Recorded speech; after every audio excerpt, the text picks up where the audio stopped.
Halo semuanya, selamat datang kembali di perkuliahan teknik kompilasi. Pada kesempatan kali ini kita akan melanjutkan materi pembahasan kita dari materi minggu lalu. Minggu lalu kita sudah bahas tentang parse tree. Nah, di pertemuan hari ini kita akan membahas tentang metode parsing. Nah, metode parsing itu sendiri ada dua. Yang pertama itu adalah top down parsing dan yang kedua itu adalah bottom up parsing. Kalau dari namanya sendiri, saya rasa kalian sudah memiliki gambaran bagaimana cara kerja dari masing-masing metode parsing ini. Yang pertama itu adalah top down parsing. Top down parsing itu artinya dari atas ke bawah. Jadi metode penelusuran yang dilakukan oleh top down parsing ini, dia melakukan penelusuran dari root ke leaf atau dari akar ke daun, atau dari simbol awal dari start simbol menjadi simbol terminal atau menjadi terminal. Nah, untuk top down parsing sendiri itu jenisnya ada tiga. Yang pertama ada backtrack, yang kedua ada no backtrack atau recursive descent parser, dan yang terakhir itu ada LL. Nanti masing-masing akan kita bahas untuk jenis-jenis dari top down parsing ini sendiri. Kemudian yang kedua itu ada bottom up parsing.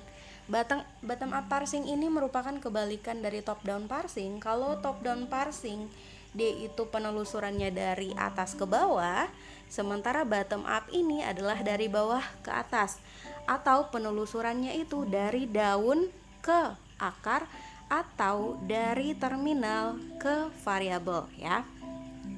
Jadi kalau top down dari atas ke bawah, kalau bottom up itu dari bawah ke atas. Nanti dalam perjalanannya ketika kita sudah selesai membahas masing-masing metode parsing ini, kalian akan mengetahui perbedaannya dalam pengimplementasiannya, dalam proses penguraian atau penelusuran dari masing-masing metode parsing ini. Nah, yang pertama kita ke pembahasan untuk jenis pertama dari top down parsing terlebih dahulu. Jadi yang pertama itu adalah metode parsing backtrack atau brute force. I don't know how to spell it, tapi mungkin brute force ya, kita sebut saja seperti itu. Nah, si backup atau backtrack parsing ini memiliki beberapa karakteristik. Yang pertama, dia itu memilih aturan produksi mulai dari kiri ya. Jadi kalau semisal ada beberapa hasil produksi, semisal contoh kita lihat grammar ini ya, kita lihat grammar ini. Nah, kalau dia menggunakan brute force parsing atau backtrack parsing, dia itu akan memilih aturan produksi mulai dari kiri. Jadi yang dipilih pertama kali itu adalah aturan produksi yang pertama. Kalau semisalnya tidak works atau salah, baru kemudian dia akan menggeser atau mencoba aturan produksi yang kedua. Jadi nggak randomly tiba-tiba mau dicoba aturan produksi nomor 3 semisal, atau aturan produksi nomor 4, tidak ya. Jadi cara kerja untuk parsing backtrack sendiri itu adalah dia memilih aturan produksi mulai dari kiri. Kemudian karakteristik yang kedua itu adalah mengexpand simbol non-terminal sampai pada simbol terminal. Jadi dia akan memperluas atau akan menguraikan simbol non-terminal atau variabel menjadi simbol terminal. Kalau kalian sudah belajar kemarin di pertemuan ketiga tentang parse tree, itu kalian tentu dapat melihat bahwa bagaimana cara kerja top down parsing. Jadi dari start simbol kemudian menjadi banyak cabangnya, banyak leafnya. Itu adalah contoh bagaimana si parsing itu mengexpand simbol non terminalnya sampai ketemu atau leaf terakhirnya itu adalah simbol terminal atau huruf kecil ya. Kemudian karakteristik yang ketiga, bila terjadi kesalahan atau string tidak sesuai, maka dilakukan backtrack. Jadi kalau misalnya ada kesalahan pemilihan produksi sehingga tidak menghasilkan untaian yang dimau atau yang diminta, maka akan dilakukan backtrack atau pengecekan mundur. Nah, pengecekan mundurnya itu tidak serta-merta langsung di start simbol, tidak ya. Semisal nih, kalian sudah sampai di tahap ketiga kalinya proses penurunan atau penguraian.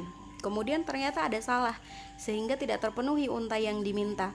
bukan lantas kalian melakukan backtrack itu di proses yang pertama, tidak. Jadi dia menarik mundurnya itu adalah ke satu proses sebelumnya, ya. Jadi kalau semisal satu proses sebelumnya ternyata salahnya bukan di situ, baru dia naik lagi ke atas sampai dengan turunan setelah start symbol. Nanti kita akan belajar implementasinya ya di contoh untuk parsing backtrack ini sendiri.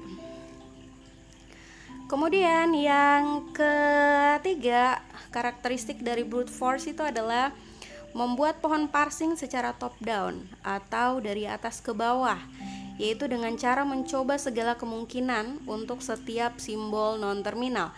Jadi kalau misalnya aturan produksi pertama nggak works, baru kemudian dicoba aturan produksi kedua. Jadi dia akan mencoba segala kemungkinan. Itu adalah sifatnya dari si parsing backtrack ini sendiri. Contoh, ini contohnya ya, nanti kita akan coba ya pakai contohnya. Sekarang kita ke contoh, misal kita menggunakan soal di slide sebelumnya. Jadi kita punya grammar S, A, B. Untuk S, dia menghasilkan dua hasil produksi ya. Ada A kecil, A besar, D kecil, dan A kecil, B besar. Kemudian ada grammar A yang menghasilkan B kecil dan C kecil. Kemudian ada grammar B yang menghasilkan C kecil, dan D. Dan juga hasil produksi yang kedua adalah D kecil, dan C. Kemudian kita akan diminta untuk mengecek apakah uraian ini A, C, C, D ini dapat diterima atau tidak ya. Oke, pertama kita turunkan start simbolnya terlebih dahulu, yaitu S. Dari kemarin itu contoh yang banyak kita gunakan itu start simbol mulai dari S ya. Tapi kalian jangan menjadikan ini sebuah patokan atau default. Misalnya di dalam soal kalian diberikan grammar E, F, G semisal. Kemudian kalian kebingungan kok nggak ada S-nya sih? Kan biasanya start simbol itu S gitu. Jangan menjadikan default. Jadi yang menjadi start simbol itu adalah grammar pertama, pemproduksi grammar pertama. Jadi kalau semisal grammar pertamanya adalah ini, maka start simbolnya adalah A ya. Ingat ya. Jadi yang dijadikan start symbol itu adalah pemproduksi atau variabel paling kiri di grammar pertama. Oke? Itu yang harus kalian ingat. Kita balik lagi ke soal. Kita mulai dengan start symbol S. Nah, si S ini memiliki dua aturan produksi turunan. Tadi kalau kalian ingat di slide sebelumnya itu dikatakan bahwa si parsing brute force ini dia itu memulai dari aturan produksi paling kiri. Artinya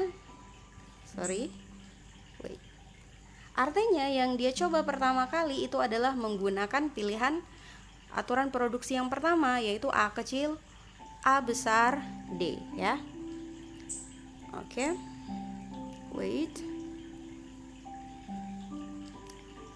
Ya, hasilnya seperti ini.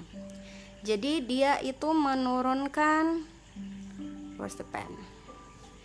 Dia S itu menggunakan aturan produksi yang pertama ya, ini ya. Yaitu A kecil, A besar, dan D ya. Oke, sudah mulai dari sini. Kemudian kita mulai dari variabel paling kiri untuk menurunkan variabel terkiri, karena yang terkiri ini itu terminal ya, jadi sudah tidak bisa diuraikan, otomatis kita menggunakan ini. Nah, si A ini kita merujuk lagi ke soal. A ini punya dua aturan produksi atau hasil produksi, yaitu yang pertama ada B dan C. Balik lagi, karena karakteristik brute force ini menggunakan hasil produksi terkiri, maka yang kita pakai untuk penurunannya itu adalah variabel B ya. Jadi kita akan menggunakan penurunan variabel B, maka menjadi S A besar D, kemudian A-nya kita turunkan menjadi B ya. Kalau kalian perhatikan ini sudah selesai. Kenapa sudah selesai? Karena semua notnya itu sudah jadi semua leaf-nya itu sudah jadi terminal. Coba kita perhatikan ya. Ada A itu sudah tidak bisa diturunkan karena terminal, kemudian B kecil tidak bisa juga diturunkan karena dia terminal, dan D. Artinya pohon parsing ini sudah selesai ya. Karena sudah tidak ada yang bisa kita uraikan lagi. Sekarang kita coba baca untaiannya. Ingat ya, baca untaiannya itu mulai dari kiri. Jadi berarti A, B, D ya. Untaiannya A, B, dan D. Sekarang kita cek kecocokan dengan string yang diminta. String yang diminta itu adalah A, C, C, D. Otomatis hasil ini tidak memenuhi string yang diminta atau tidak cocok nih dengan untaian yang diminta. Lantas apa yang dilakukan? Yang selanjutnya dilakukan itu adalah sesuai dengan nama metode parsingnya, yaitu kita melakukan backtrack atau mundur. Pengecekan kita mundur satu langkah. Mundurnya di mana? Nah, mundurnya adalah di sini, di tahap ini ya. Jadi dia nggak yang langsung ke sini, jadi dia akan naik satu langkah dulu.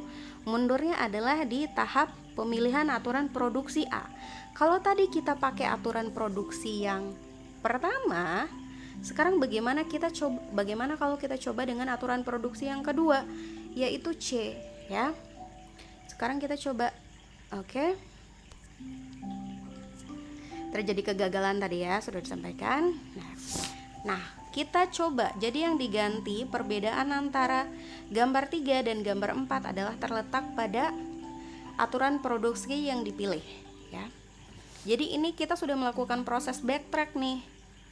Jadi udah kita ganti kalau A itu tidak pakai aturan produksi atau hasil produksi yang pertama, tapi kita pakai hasil produksi yang kedua, yaitu C gitu kan.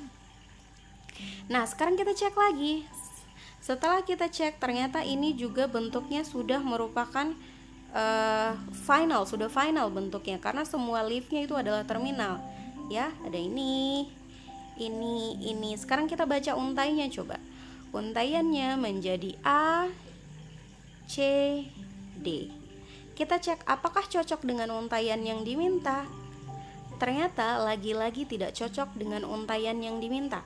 Kalau lagi-lagi tidak cocok dengan untaian yang diminta, kita balik lagi ke variabel A. Apakah semua aturan produksi di variabel A sudah kita coba? Wait, saya hapus dulu. Ternyata semua aturan produksi di variabel A itu kita sudah coba. Kita sudah coba menurunkan jadi B, kita sudah coba juga menurunkan jadi C. Otomatis kesalahan langkahnya bukan di proses penurunan A ya. Sekarang kita bersihin dulu. Jadi kesalahan penurunan langkahnya tuh bukan di part ini ya.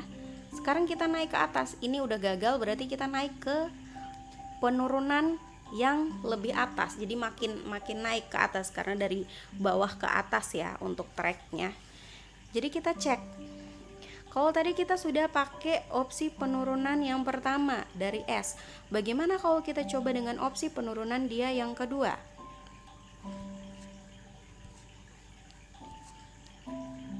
Oke, opsi penurunan kedua dari S itu adalah A dan B ya. A dan B. Oke, sekarang kita turunkan lagi. A itu sudah selesai karena dia sifatnya sudah sebuah variabel. Sekarang kita turunkan B. Opsi penurunan B itu ada berapa? Ada 2, tapi karena dia brute force, jadi yang dipakai itu adalah aturan produksi terkiri. Jadi kita pakai CCD untuk menurunkan variabel B. Oke. Kemudian kita pakai opsi penurunan pertama untuk menurunkan B, yaitu CCD. Sekarang kita cek, karena ini hasilnya semua leaf-nya itu sudah sifatnya adalah terminal, maka tidak ada yang bisa di expand lagi, tidak ada yang bisa diuraikan lagi. Sekarang kita coba baca untainya. A, C, C, D ya. Sekarang kita cek apakah untaiannya sudah sudah sesuai dengan yang diminta. Ternyata untaiannya itu sudah sesuai dengan yang diminta. Nah, kalau kalian lihat dari gambar ini, pada contoh soal ini itu terjadi 2 kali proses backtrack ya. Jadi pertama itu backtrack di sini pada kesalahan pemilihan aturan produksi si A. Kemudian backtrack yang kedua itu adalah pada kesalahan pemilihan aturan produksi untuk menurunkan star simbol ya. Jadi dia mulai dari pilihan terkiri, baru kemudian jika terkiri tidak terpenuhi baru dia geser ke kanan. Begitulah cara kerja untuk metode backtrack. Kita clear dulu. Oke. Jadi dari implementasi tadi, dari contoh penerapan penggunaan metode backtrack parsing, kalian akan mendapati bahwa si metode backtrack ini atau metode backup ini memiliki beberapa kelemahan. Yang pertama itu adalah, sebentar kita aktifin pennya dulu. Yang pertama itu adalah mencoba untuk semua aturan produksi yang ada sehingga waktu eksekusi menjadi lambat ya. Tadi kalian bisa lihat sendiri bahwa karena dilakukan backtrack itu dia akan mencoba kalau hasil produksi 1 tidak works, kita coba dengan hasil produksi 2. Ini menyebabkan waktu eksekusi itu menjadi lambat karena akan dicek satu persatu. Kemudian yang kedua, mengalami kesukaran untuk melakukan pembetulan kesalahan. Balik lagi, sebenarnya kelemahan dari metode backtrack ini sendiri terletak dari sesuai dengan namanya, yaitu backtracknya. Jadi karena dia melakukan backtrack, dia itu tidak langsung bisa mengetahui atau tidak bisa langsung membenarkan bagian yang salah, tapi melakukan backtrack mundur 1 langkah atau mundur 1 kali proses penurunan. Jadi hal ini menyebabkan untuk melakukan revisi atau melakukan perbaikan itu butuh waktu atau menjadi lebih sukar, menjadi lebih sulit. Itu kelemahan brute force yang kedua. Yang ketiga itu adalah memakan banyak memori dikarenakan membuat backup lokasi backtrack. Oke. Balik lagi, ini masih terkait dengan backtrack itu sendiri. Jadi karena dia nantinya sewaktu-waktu itu akan melakukan backtrack jika terjadi kesalahan atau tidak ada terjadi ketidaksesuaian untai yang diminta dengan hasil pada saat proses penguraian, otomatis sistem ini harus membuat lokasi untuk backup semua histori dari penguraian yang dilakukan tadi ya. Karena sewaktu-waktu dia akan menelusuri ke belakang. Nah, inilah yang menyebabkan metode parsing ini, si backtrack parsing ini membutuhkan memori, membutuhkan banyak memori untuk penyimpanan, untuk backup lokasi backtracknya. Kemudian yang terakhir itu adalah grammar yang memiliki rekursif kiri tidak bisa diperiksa sehingga harus diubah dulu sehingga tidak rekursif kiri, karena rekursif kiri akan mengalami loop yang terus menerus. Nanti kita akan membahas tentang rekursif kiri dan loop yang terus menerus ini ya. Oke, sekarang kita ke next slide dulu.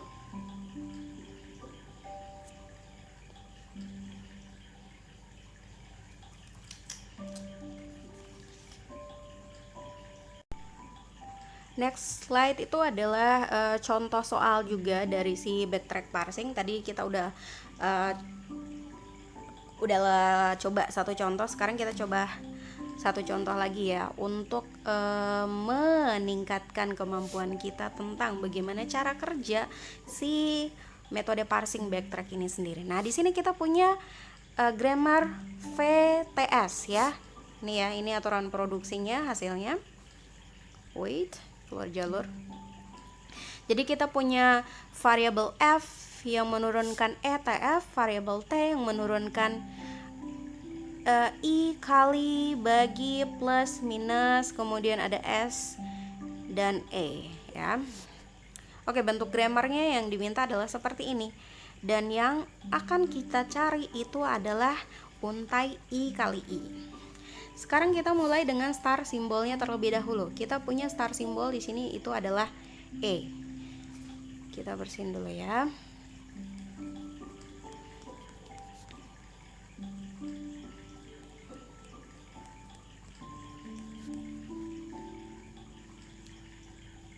Kita punya star symbol E. Di sini kita cek star symbol E ini menurunkan ada 1, 2, 3 ya. Jadi dia memiliki 3 aturan produksi. Nah, karakteristiknya si backtrack itu dia menggunakan, pertama itu menggunakan aturan produksi paling kiri. Otomatis kita coba dengan menurunkan langsung menjadi variabel T ya. Udah jadi variabel T juga memiliki 1, 2, 3. Ada 1, 2, 3 aturan produksi. Balik lagi, kita akan menggunakan aturan produksi yang pertama, karena itu adalah karakteristik dari si brute force. Jadi kita pakai langsung menurunkan jadi F. Kemudian F kita turunkan lagi, F itu kita turunkan menjadi variabel I. Nah, ini sudah selesai ya. Tidak ada yang bisa diturunkan lagi karena ini sifatnya itu sudah notar akhirnya itu adalah terminal. Jadi membaca untainya, ini hasil untainya adalah I. Apakah ini I ini sesuai dengan untaian yang diminta, yaitu I kali I? Ternyata tidak sesuai. Nah, pada tahap ini kita perlu melakukan proses backtracking. Oke. Kita melakukan proses backtracking satu langkah di atasnya. Ya. Oh, kenapa pen? Kenapa panah? Kita melakukan di atasnya ya. Jadi kita coba nih. Kita tadi sudah pakai yang F kan untuk aturan produksi. Sekarang kita coba menggunakan aturan produksi F kali T untuk menurunkan T. Jadi kita gambar ulang coba ya. Jadi pennya kita ganti dulu jadi warna merah. Jadi E menghasilkan T, kemudian T. Tadi kita sudah pakai F, sekarang kita pakai aturan produksi yang kedua, yaitu F dikali T. Oke?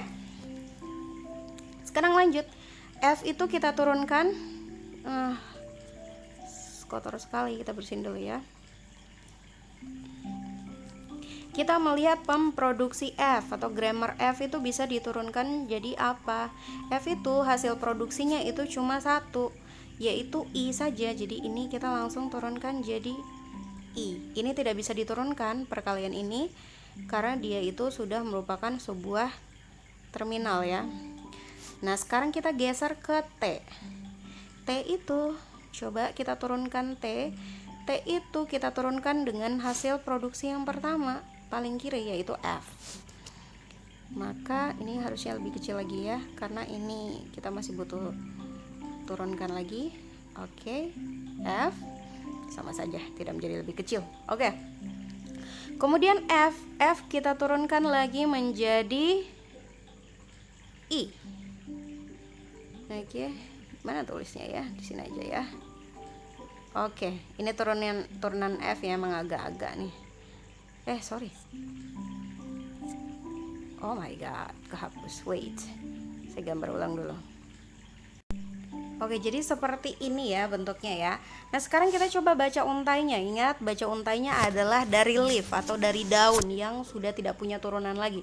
Jadi bacanya bukan dari sini ya, tapi dari sini yang udah nggak punya cabang lagi. Jadi I dikali I. Nah, kita cek apakah sudah sesuai dengan untaian yang diminta, yaitu I kali I sudah sesuai. Artinya grammar ini diterima untuk menghasilkan I dikali I. Nah, tadi dalam prosesnya itu kita hanya melakukan satu kali proses backup atau backtrack, yaitu pada saat penurunan dari variabel T.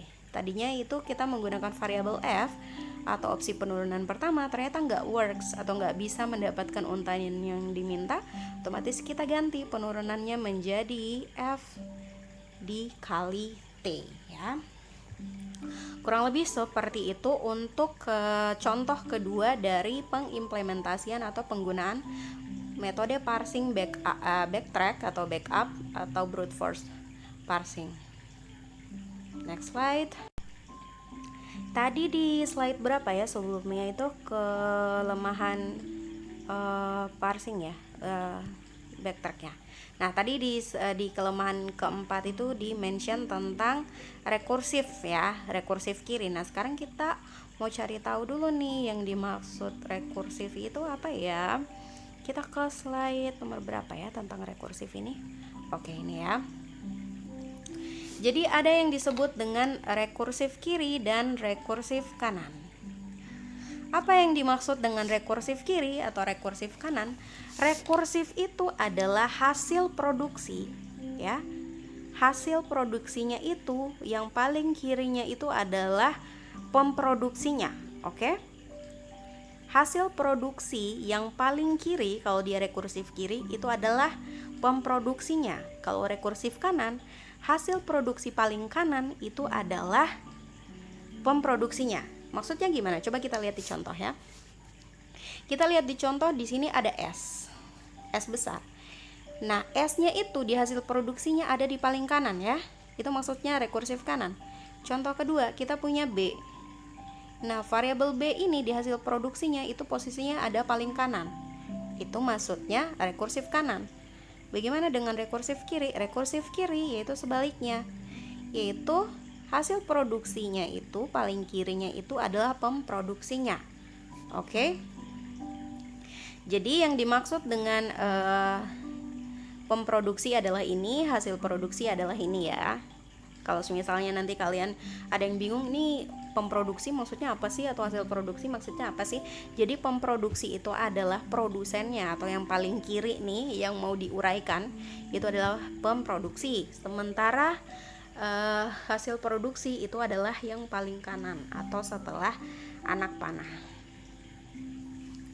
Nah, kalau rekursif ini misalnya dia rekursif kanan, dia itu akan menyebabkan pertumbuhan pohon pars itu arahnya ke kanan dan akan looping terus-terusan, akan berulang dan gak ada putus ya. Sekarang kita coba buktikan ya dengan dengan grammar ini. Kita coba S ya, kita turunkan S. S itu turunannya apa? D kecil dan S ya. D tidak bisa diturunkan karena terminal, jadi kita turunkan S. S itu kita turunkan jadi DS. Tidak bisa diturunkan, nah kita turunkan lagi menjadi DS. Jadi dia akan looping terus-terusan seperti ini, tidak akan ada akhirnya. Itu kalau rekursif kiri. Jadi dia tumbuhnya rekursif kanan. Jadi tumbuhnya hanya di kanan. Yang diturunkan itu hanya sebelah kanan. Bagaimana dengan rekursif kiri? Kita coba dengan grammar ini. S menurunkan SD. Di sini letak perbedaannya. Kalau tadi yang mengalami perluasan itu yang looping terus-terusan itu sebelah kanan, kalau rekursif kiri itu adalah sebelah kirinya. Jadi ini turunkan lagi jadi SD, ini turunkan lagi menjadi S dan D, dan akan looping terus-terusan. Jadi nggak bakal ketemu hasilnya, nggak bakal ketemu untaiannya, karena dia akan berputar-putar di situ saja. Itu adalah kelemahannya kalau semisal ada soal yang sifatnya rekursif. Terus bagaimana cara mengatasi Terus bagaimana cara mengatasi rekursif ini sehingga dia tidak menjadi rekursif dan bisa dilakukan proses selanjutnya atau bisa dilakukan penelusuran dengan pohon pars. Sekarang kita coba lihat ke selanjutnya ya untuk penjelasannya bagaimana mengkonvert rekursif kiri menjadi rekursif kanan. Ini kalau kalian baca kalian agak pusing, jadi kita langsung ke contoh saja. Contohnya yang mana ya? Ini ya, oke.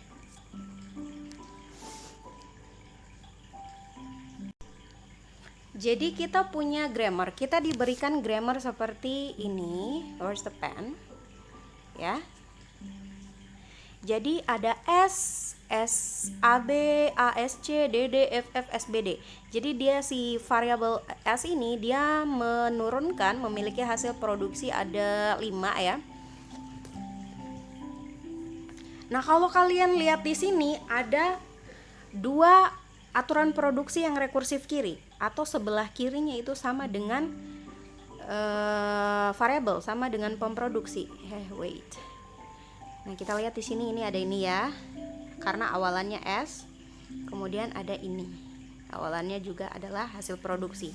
Nah, step pertama bagaimana mengconvert bahasa yang rekursif ini agar menjadi tidak rekursif. Pertama, kita pisahkan antara yang rekursif kiri dengan yang tidak mengalami rekursif. Jadi kita pisahkan di sini ada, kita bikin grammar baru, S menghasilkan SABSBD yang isinya itu adalah semuanya rekursif. Kemudian yang kedua itu adalah sisanya, yaitu ini. Change the color. Yaitu ini, dan ini ya. Itu S menghasilkan ASC dan kita ganti pen dulu. ASC, DD, dan FF. Ini 3 hasil produksi yang tidak mengalami rekursif kiri.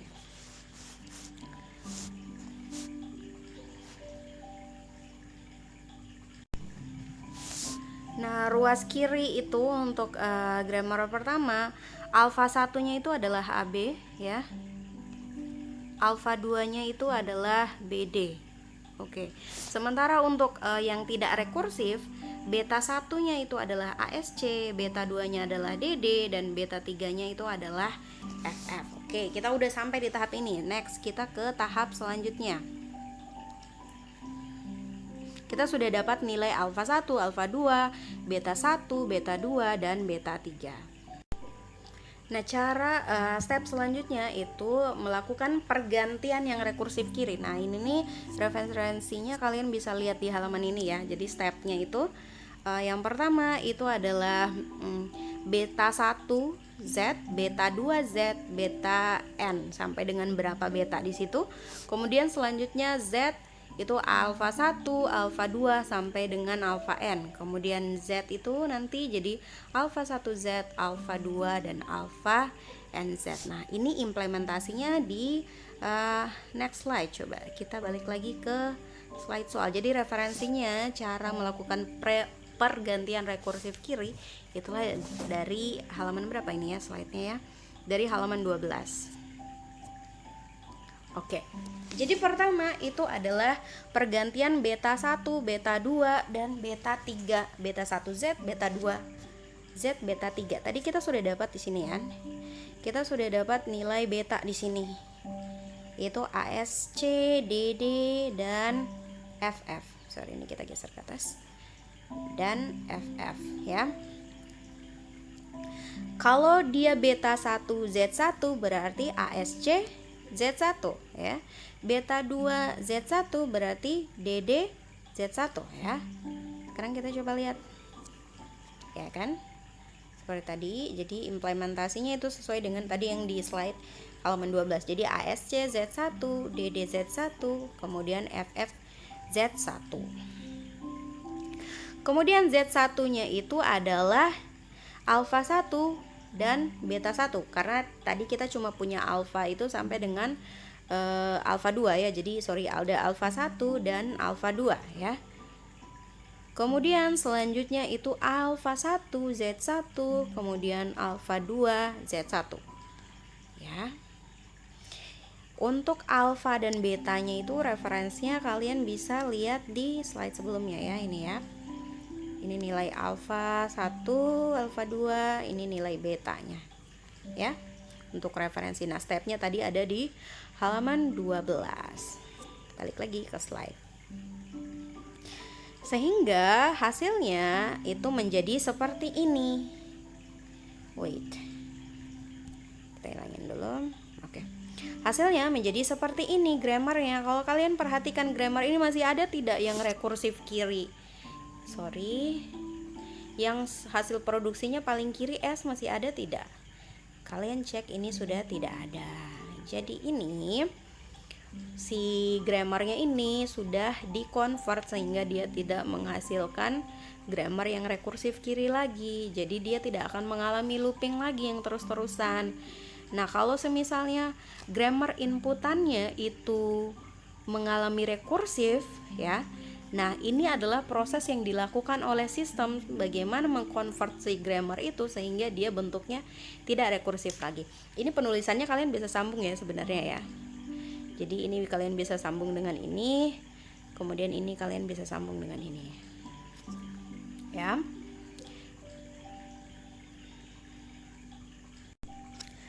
Demikianlah penjelasan tentang salah satu metode di top down parsing, yaitu backtrack atau backup atau brute force parsing. Nanti next pertemuannya kita akan bahas tentang LL, kita akan bahas tentang bottom up parsing ya. Mudah-mudahan apa yang kita pelajari bersama hari ini bisa menjadi tambahan ilmu buat kita semua dan juga buat kalian maupun buat saya gitu.